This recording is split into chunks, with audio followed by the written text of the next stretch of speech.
Practical Ielts Strategies, Book 5. Test Practice Book by Andrew Guilfoyle. Published by Bookman Books, 2014. This recording is copyright. Test 1. You will hear a number of different recordings, and you will have to answer questions on what you hear. There will be time for you to read the instructions and questions, and you will have a chance to check your work. All the recordings will be played once only. The test is in 4 sections. At the end of the test, you will be given 10 minutes to transfer your answers to an answer sheet. Now turn to Section 1. Section 1. You will hear 2 students, Peter and Mary, planning their weekend. First, you have some time to look at questions 1 to 5.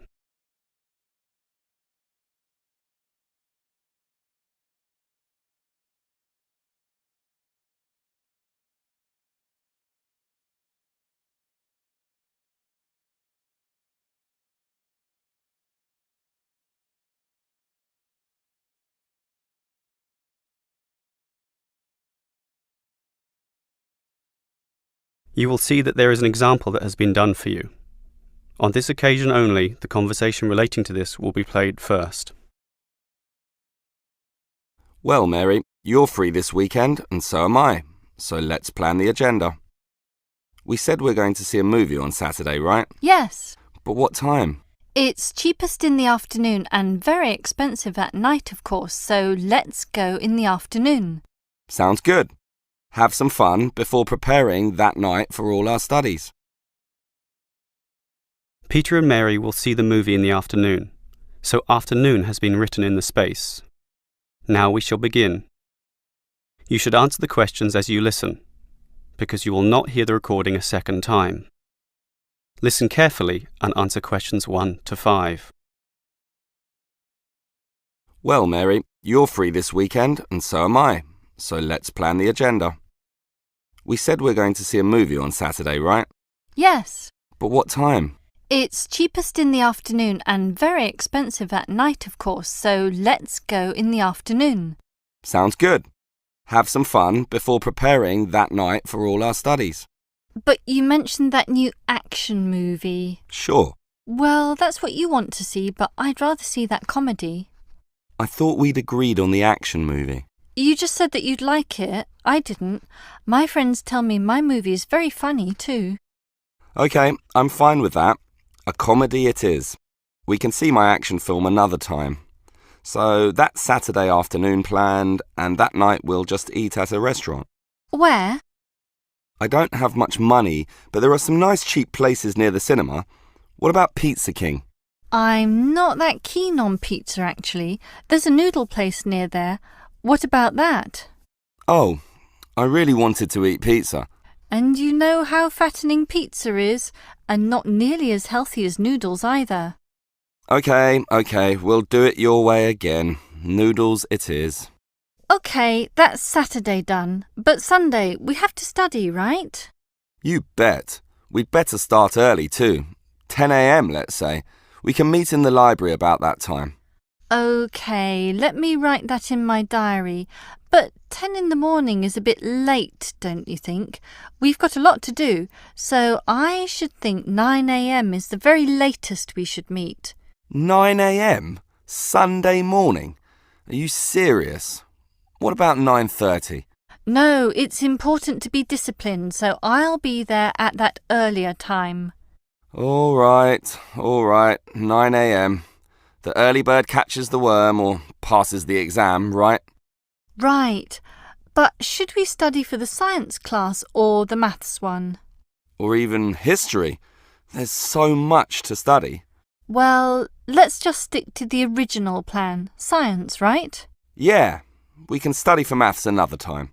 Okay, that's decided. Now, that just leaves the afternoon. But there's lunch first.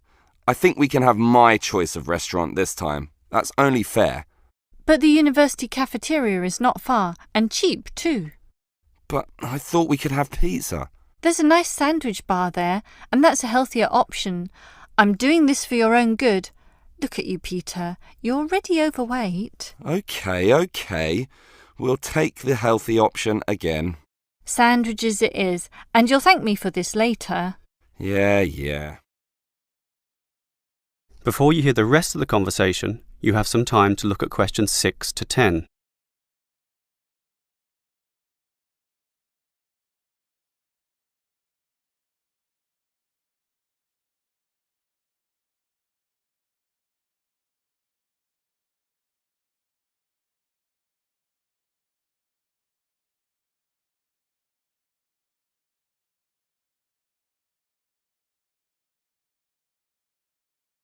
Now listen and answer questions 6 to 10. Well, Mary, I think we've planned our day well, but I've always wanted to ask you what you think of our course of study. I think it's good. Very good, in fact. So do I. Apart from some of the teachers. What do you mean? Well, our maths tutor, Mr. Vernon, is okay. Sure. But he doesn't seem to care much about the subject matter. But he knows his stuff. I think he's excellent. I'm surprised you don't think so too. He's satisfactory, as I said, but I'd just like him to care more or try a bit harder. But he's smart and explains things well. What more could you want? Just for him to have more passion about what he does. He could be more like, say, Mr. Harrison. Mr. Harrison is always late, though, and he's never well prepared. Rushes in, notes falling everywhere, a complete mess. But it's his attitude that matters. Mr. Harrison wants to help students. He has passion, and that's the most important thing. Yeah, a passion for disorganisation and presenting things in a very confusing way. That's why I like Miss Whitehead. She comes on time and presents everything very clearly with her PowerPoint displays. But she's also rather mechanical. She just clicks buttons and the PowerPoint shows another slide. Very clear slides, and she explains it clearly as well, and that's the most important thing. But she's not connecting much with the students. Ah, come on. Only the bad students are not paying attention. All the rest, those who really care, are listening, and the information is given clearly, concisely, and she knows her stuff. I don't deny that. I'm just saying that a truly good teacher needs a human connection with the students. Without that, teachers ultimately fail in their purposes, and thus she must be considered a failure. Phew, you are a tough one to please, I'll say that much. That is the end of section 1. You now have half a minute to check your answers.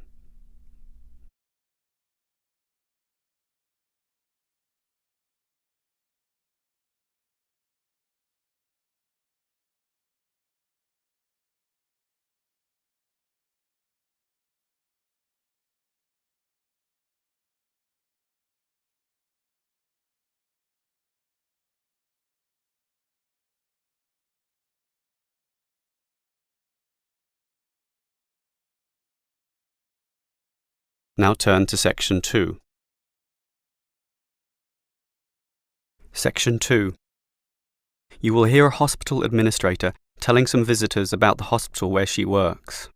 First, you have some time to look at questions 11 to 17.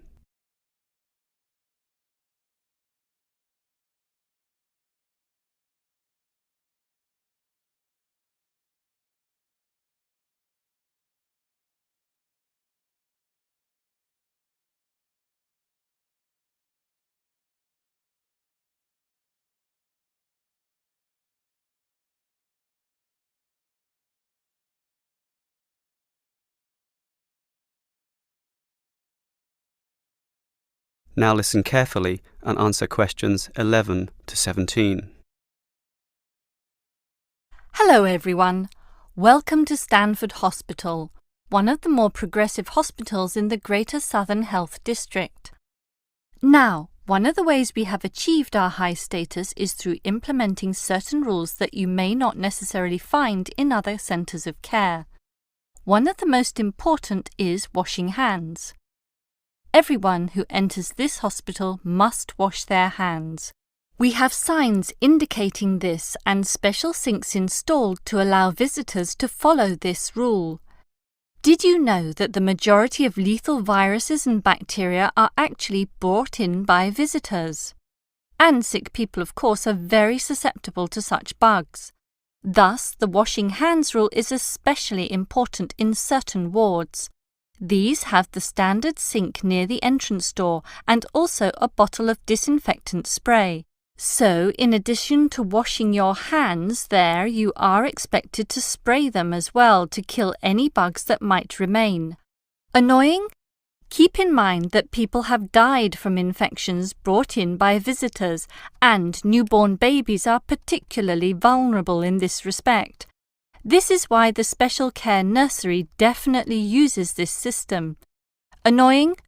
Not at all. Merely a necessity for a responsible hospital, and every new mother will thank you for it. Now, and on this same theme, most hospitals allow an unlimited number of visitors, 4, 5, 6, but remember, any one of them could be carrying colds or other viruses.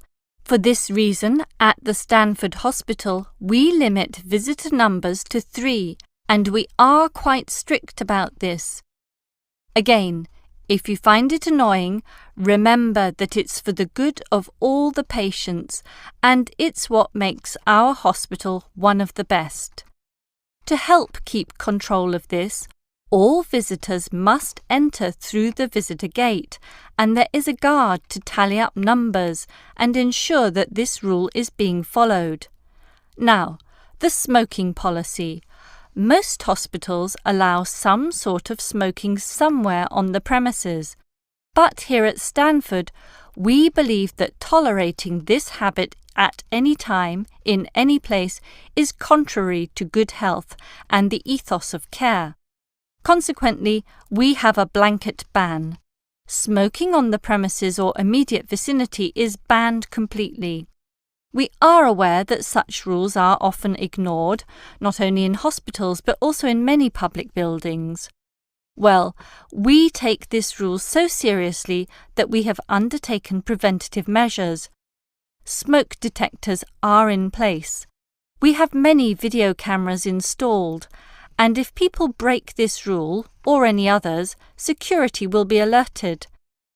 But we're sure that won't happen once people understand that at Stanford, our goal is to be the very best hospital in the world. Before you hear the rest of the talk, you have some time to look at questions 18 to 20.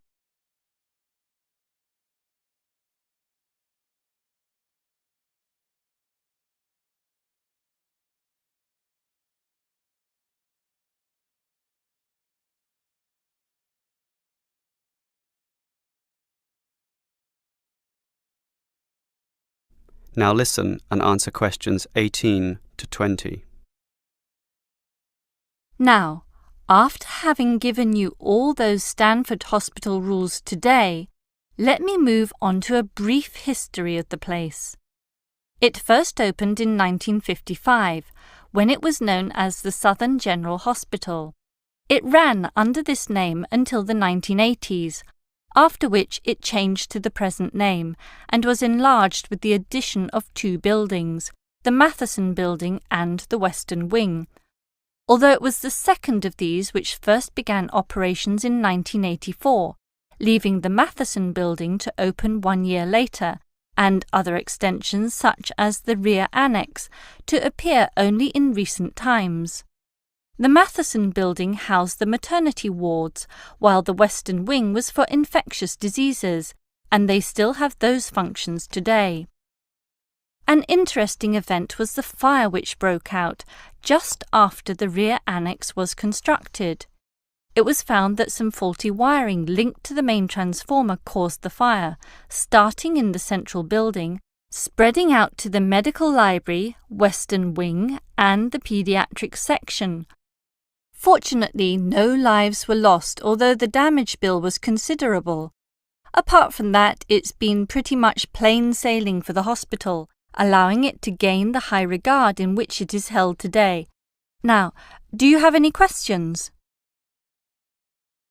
That is the end of section 2.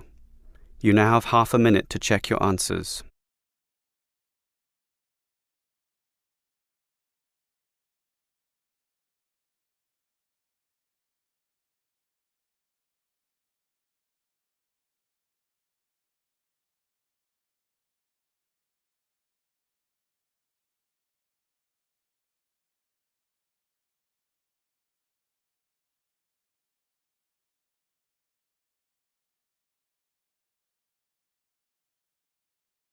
Now turn to Section 3.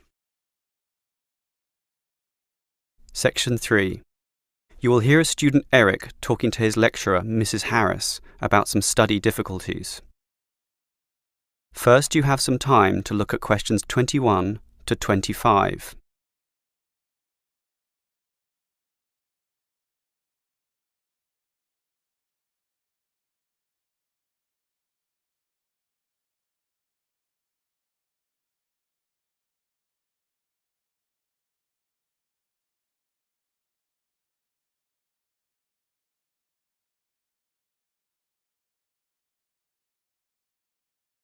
Now listen carefully and answer questions 21 to 25. Hi, Mrs. Harris. I really liked your lecture, by the way. Oh, thank you. Glad it was interesting. So, how can I help you? Well, why do you think I need help? You just don't look too happy. I admit I'm having some difficulties. About what? Oh, it's hard to say exactly. All the reading is quite a chore, but I'm handling it. What really wears me down are the assignments. The reading load is just part of the course, but sure, the assignments take more time, more effort. And you know how you have to use what you read in your assignments? That's right. That's the point of the readings. Well, the reading passages also seem, well... Boring? No, not boring, but it's hard to connect it all, to remember what the readings are about, if you know what I mean. Well, I'd advise you to write a small summary at the back of each reading text. Really? Absolutely.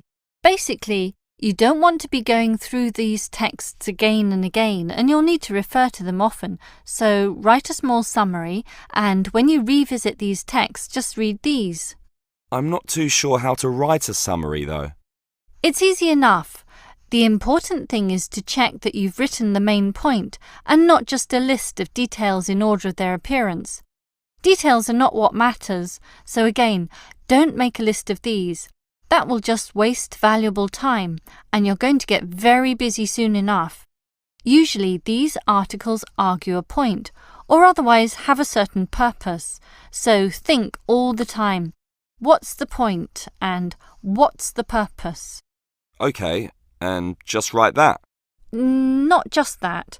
You have to think about the supporting points also. Then you might wish to cite some evidence. You can decide that yourself. But what's the most important thing about a summary? That it's accurate? No, that it's short. After all, it's a summary, right? So, main point, supporting point, some evidence, and most importantly, keep it short, OK? Before you hear the rest of the conversation, you have some time to look at questions 26 to 30.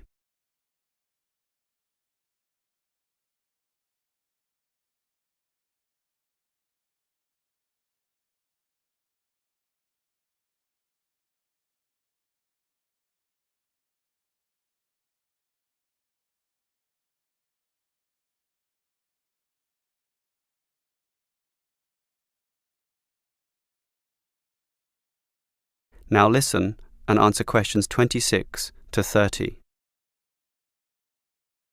Well, those points about writing summaries sound useful, but what about the actual formatting of the summary? On paper, I mean. Are there any other points I should know about? Yes, there's a lot actually. It's very important to... Write clearly? Write the author's name. But the author's name is in the text anyway. But it must also be in your summary. And you must always lead with this. For example, Peter Brown argues that, and so on. So the author's name is Peter Brown? Yes, and the actual summary continues from there. And here's another good hint. Always write the citation details at the top using bullet points. This makes these details clearer and easier to see, and immediately means you're not plagiarizing the text. You are acknowledging the source, which is academic and required. This also allows you to quickly write these details down later, if you paraphrase or quote from either the summary or the original text. What details go in the citation? The year of publication is obviously important, but here's another tip. Make sure whatever you're reading is not more than 10 years old. Anything older than that is considered too dated, since business theory moves on fairly quickly. You can cite older texts, but only under special conditions. What are they? Well, if the text is a very well-known book, a classic of its kind, but then you have to indicate that in your writing, acknowledge that the book is dated, but then give a justification about why you nevertheless felt the need to use it. I see. So you'll have a lot of summaries for all the text, but with such clear formatting you'll be able to access information quickly. But make sure you store these pages in an order, of course, alphabetical. Based on the author's family names is the simplest method. Or in order of date, chronological order? That's possible too, but I'd say alphabetical is always the best. My friends say chronological order has more advantages.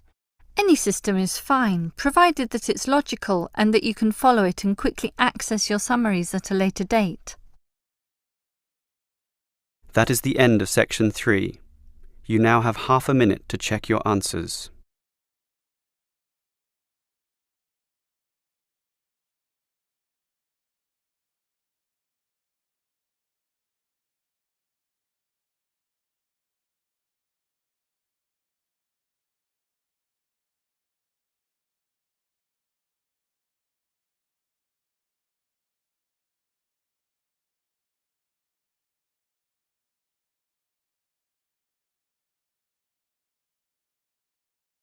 Now turn to section 4.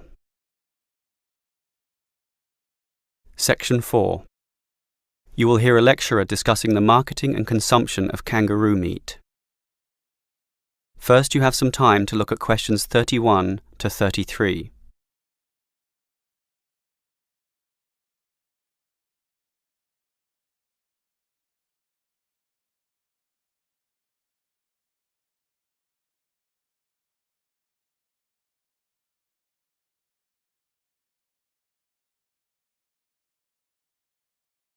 Now listen carefully and answer questions 31 to 33.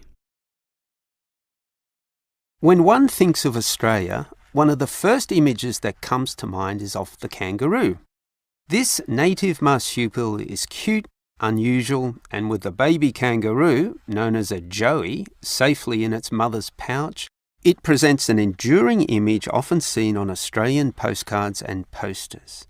Yet these animals breed prolifically and have been highly favoured by the widespread clearing of forest and bushland in the past to provide land for the traditional sheep and cattle industry.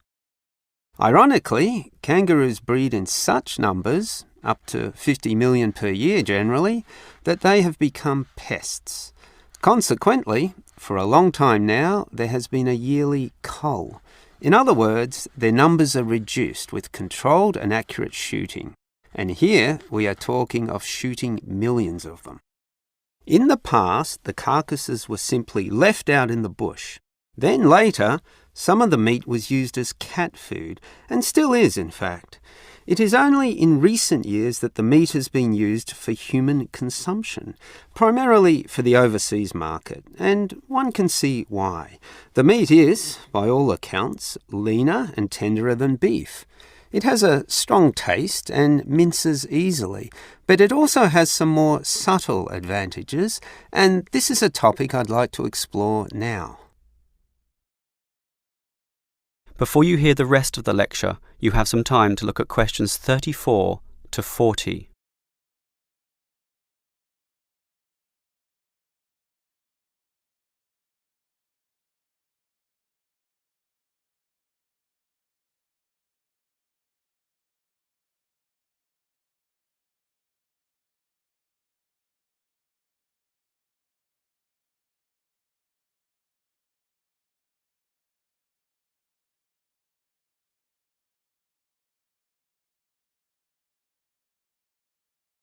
Now listen and answer questions 34 to 40.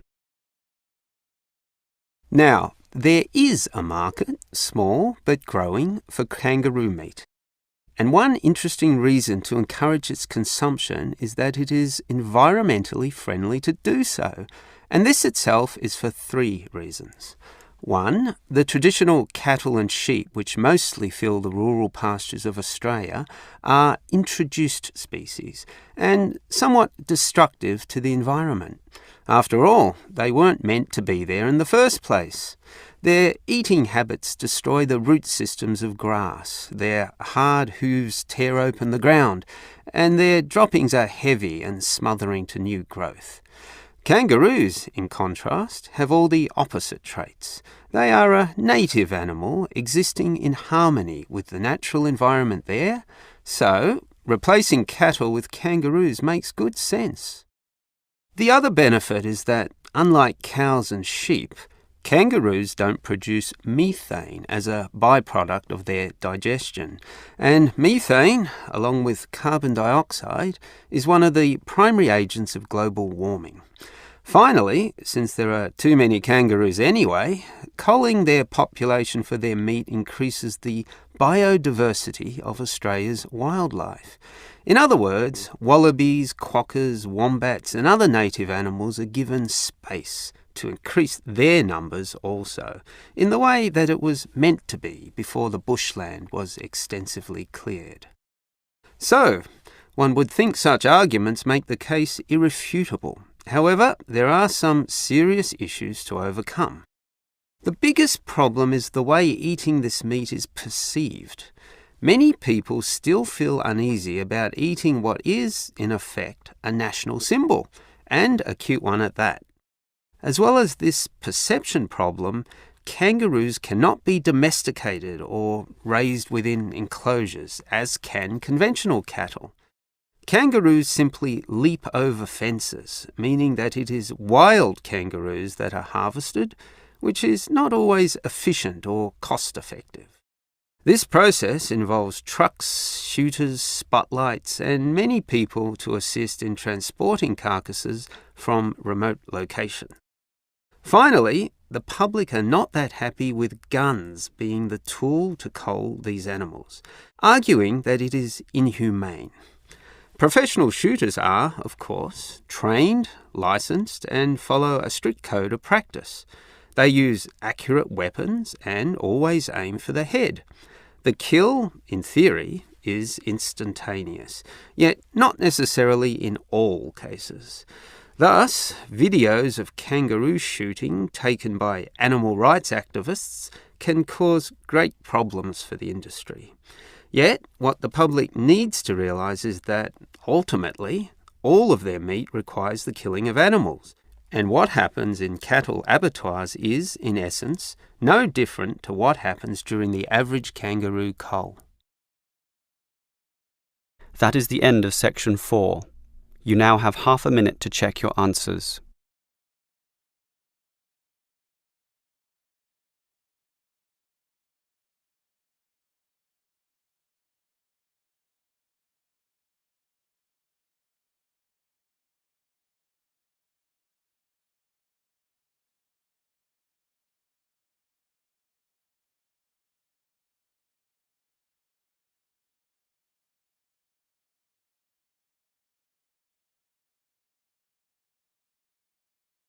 That is the end of the listening test. In the Ielts test, you would now have 10 minutes to transfer your answers to the answer sheet.